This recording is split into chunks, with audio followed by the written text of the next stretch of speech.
மறைந்த இயக்குனர் கே பாக்யராஜின் உடல் அவரது இல்லத்திற்கு கொண்டு வரப்பட்டிருக்கிறது. காட்சிகளை பார்க்கிறோம். சென்னை வள்ளுவர் கோட்டத்தில் இருக்கக்கூடிய அவரது இல்லத்திற்கு கொண்டு வரப்பட்டிருக்கிறது. மகன் சாந்தனும் மனைவி பூர்ணிமா பாக்யராஜ் ஆகியோர் மிகுந்த அதிர்ச்சியோடும் கண்ணீரோடும் வரும் காட்சிகளை பார்க்கிறோம். பல்வேறு திரை பிரபலங்களும் அங்கே வருகை தருகிறார்கள். அவரது உடல் தற்போது அவரது இல்லத்திற்கு எடுத்து வரப்பட்டிருக்கிறது.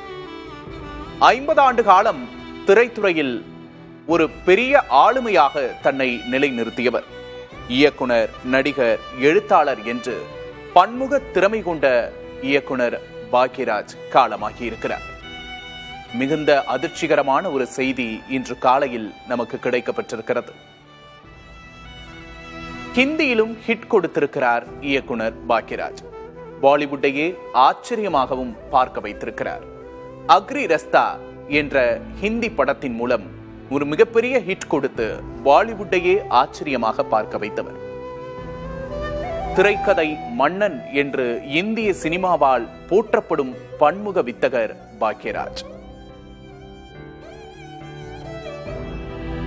அவரது மறைவு அனைத்து திரையுலகினருக்கும் ஒட்டுமொத்த தமிழகத்துக்கும் ஒரு மிகப்பெரிய அதிர்ச்சி செய்தியாக இருக்கிறது. அவரது உடல் அவரது இல்லத்திற்கு எடுத்து வரப்பட்டிருக்கும் காட்சிகளை பார்க்கிறோம்.